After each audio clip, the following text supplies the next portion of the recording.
श्रोतेहो नमस्कार. आपण श्रवण करत आहात श्री गरुड पुराण अध्याय 9. चला तर या दिव्य अशा अध्यायाला सुरुवात करूयात. गरुडजींनी भगवान श्री हरिविष्णूंना प्रश्न विचारला. ते म्हणाले, हे केशव, आतुर कालामध्ये म्हणजेच मृत्यूचा समय समीप आला असताना किंवा वृद्धापकाळामध्ये मनुष्याने कोणकोणते कार्य करावेत जेणेकरून मृत्यूपश्चात त्याला नरक यातना भोगाव्या लागणार नाहीत. तेव्हा श्री भगवान म्हणाले, हे गरुड, तू समस्त मानवाच्या कल्याणाच्या दृष्टिकोनातून खूप चांगला प्रश्न विचारला आहेस. ऐक, मी तुला सर्व काही सांगतो. पुण्यात्मा व्यक्तीला वृद्धापकाळ प्राप्त झाल्यानंतर आपले व्याधिग्रस्त शरीर, ग्रहांची प्रतिकूलता आणि प्राणवायूचा आवाज ऐकून न आला तर आपला अंतिम समय समीप आलेला आहे हे जाणून आळसाचा त्याग करून जाणून बुजून अथवा नकळत केलेल्या पापांच्या प्रायश्चित्तासाठी योग्य पुण्यकर्मांचं आचरण केलं पाहिजे. जेव्हा आतुर काल उपस्थित होईल तेव्हा त्या व्यक्तीने स्नान करून शालग्राम स्वरूप भगवान विष्णूंची पूजा करायला हवी. गंध, पुष्प, कुंकुम, तुळसीदल, धूप, दीप तसेच नैवेद्य समर्पित करून भगवान श्री विष्णूंची आणि विप्रांना दक्षिणा देऊन नैवेद्याचेच भोजन करावे आणि अष्टाक्षर मंत्र ओम नमो नारायणाय किंवा द्वादशाक्षर मंत्र ओम नमो भगवते वासुदेवाय या मंत्रांचा जप करायला हवा. भगवान विष्णू आणि भगवान शिवांचे नामस्मरण केले अथवा ते दिव्य असे नाव त्यांच्या कानावर जरी पडले तरी मनुष्याचे सर्व पाप नष्ट होतात. कोणत्याही मरणासन्न व्यक्तीच्या समीप किंवा आजारी रोगी व्यक्तीच्या समीप त्याच्या नातेवाईकांनी विलाप न करता भगवंताच्या नावाचा वारंवार उच्चार केला पाहिजे. विद्वान व्यक्तीने भगवंताचे 10 अवतार जसे मत्स्य, कूर्म, वराह, नरसिंह, वामन, परशुराम, श्रीराम, श्रीकृष्ण, बुद्ध आणि कल्की या भगवंताच्या 10 अवतारांचे सदैव स्मरण कीर्तन केले पाहिजे.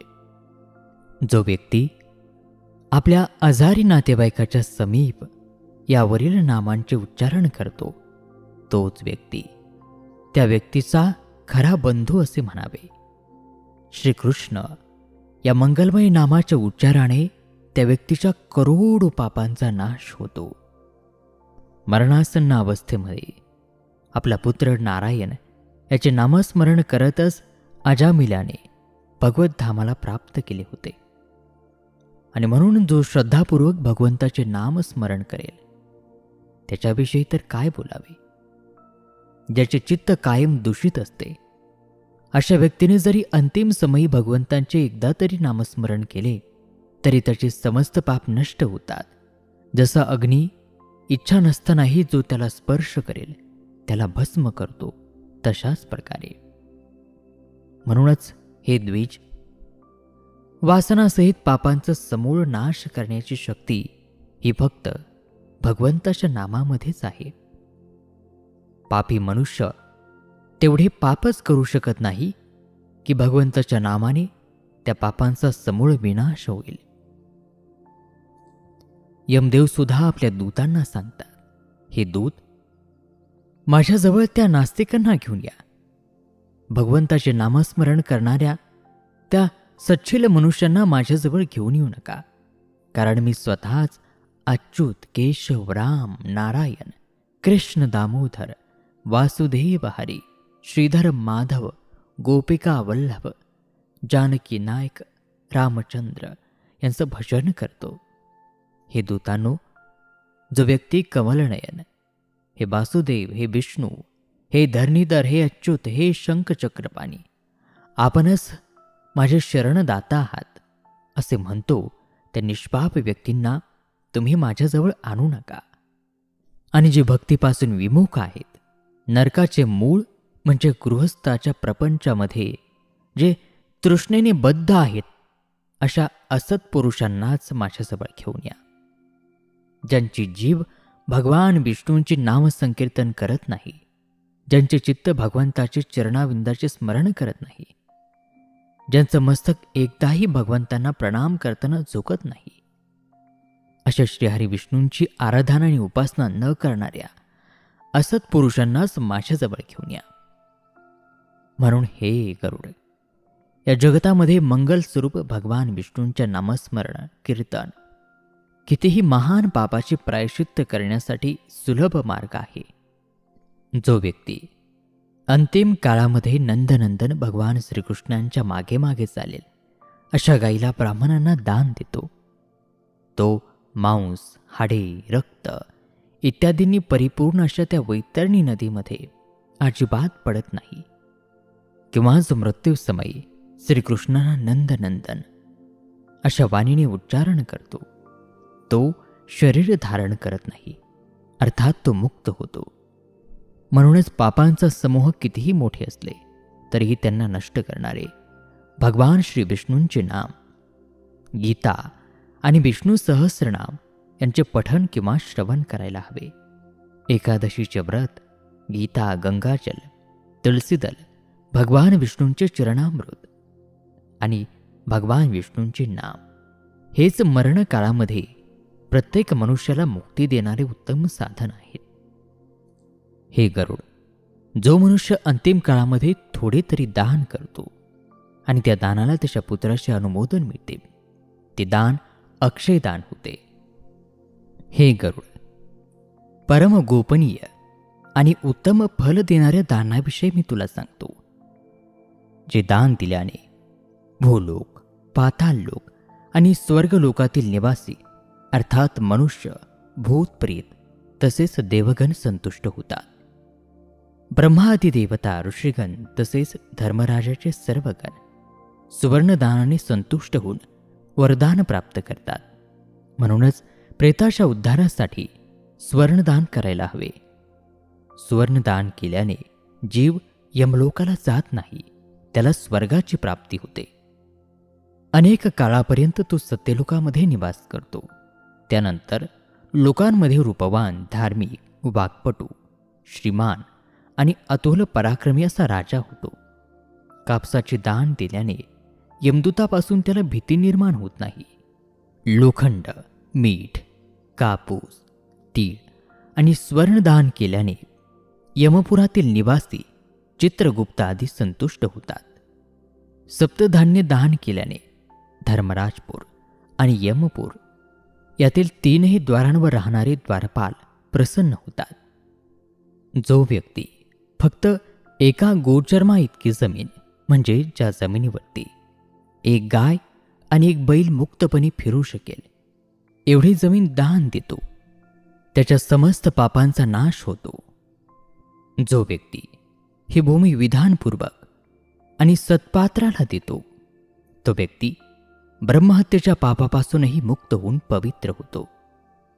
राज्यामध्ये किंवा राज्याचे संचालन करताना राजापासून जो महापाप होतो, ते महापाप न व्रत, न तीर्थ आणि अन्य कोणत्याही दानाने नष्ट होत नाही, परंतु ते केवळ भूमिदानाने नष्ट होते.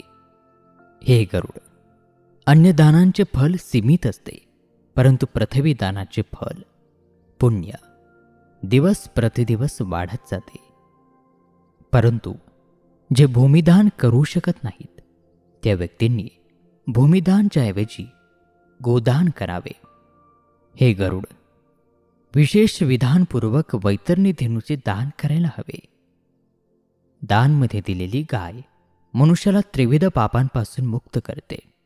बाल्यावस्थामध्ये, कुमारावस्थामध्ये, युवावस्थामध्ये, वृद्धावस्थामध्ये अथवा दुसऱ्या जन्मामध्ये, रात्रीमध्ये, प्रातःकाल, माध्यान्ह अथवा दोन्ही संध्यांच्या समयी शरीर, मन आणि वाणीने जे पापकर्म केले जातात ते सर्व तपस्या आणि सदाचारयुक्त वेदविद ब्राह्मणांना दानसामग्री किंवा सबस्स म्हणजेच दूध देणाऱ्या कपिला गायीला दान दिल्याने नष्ट होतात.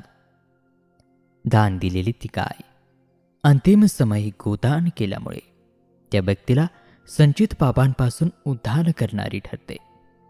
वैतरणी धेनूचे दान केल्याने धर्ममार्गाने तो धर्मराजाच्या सभेमध्ये जातो. वैतरणी दान केल्याने महामार्गामध्ये येणारी वैतरणी नदी कधी आडवी येत नाही. सर्व पुण्यकर्मांमध्ये गोदान देणे हे अतिशय उत्तम फलदायी पुण्य आहे. जेव्हा कधी मनामध्ये गोदानाविषयी श्रद्धा उत्पन्न होईल आणि जेव्हा त्या गोदानासाठी सुपात्र व्यक्ती प्राप्त होईल, त्याचवेळी दान करणे हे महान पुण्यकाल होय. कारण संपत्ती अस्थिर आहे, शरीर नश्वर आहे, संपत्ती कायम राहणारी नाही आणि मृत्यू प्रतिक्षण समीप येत आहे. म्हणूनच धर्मसंचय करायला हवा. देह अग्नीने जळतो, पण केलेले कर्म त्याच्याबरोबर राहते. जीव जे काही पाप किंवा पुण्य करतो त्याचे त्याला सर्वत्र सुख किंवा दुःख प्राप्त होते. या दुःखाच्या जगामध्ये कोणी कोणाचा मित्र नाही. एखादा प्राणी आपल्या कर्मसंबंधामुळे या जगामध्ये येतो आणि त्याचे कर्मफळ भोगून नष्ट झाल्यावर पुन्हा परत जातो, म्हणजेच मृत्यू पावतो.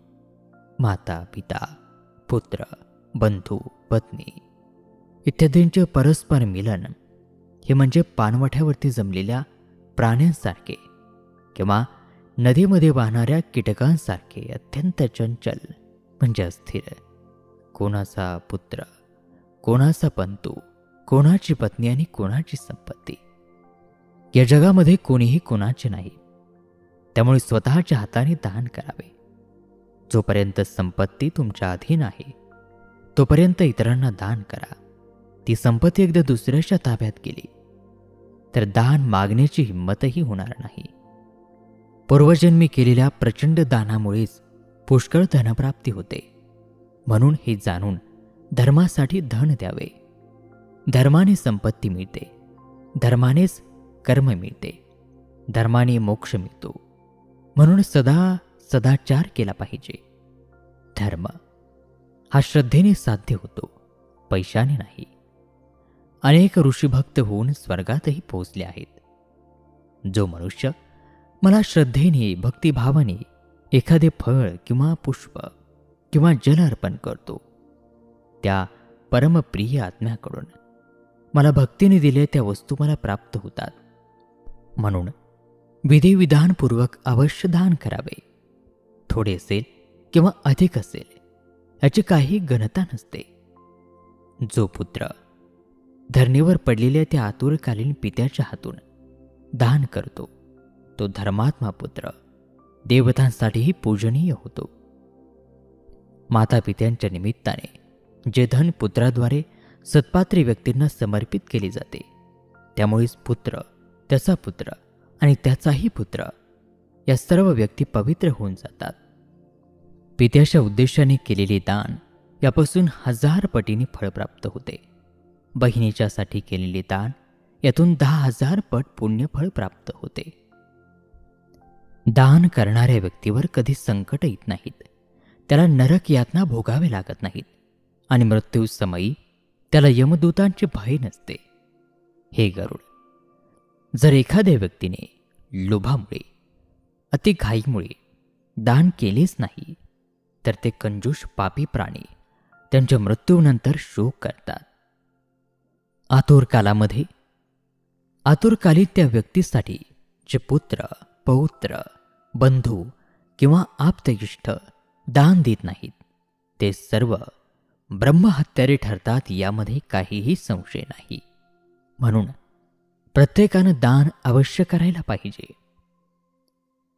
आणि श्रोतो, याचबरोबर गरुड पुराणामधील अध्याय 9 या ठिकाणी समाप्त होत आहे. उर्वरित दिव्य कथा पुढील भागामध्ये. तोपर्यंत नमस्कार, धन्यवाद.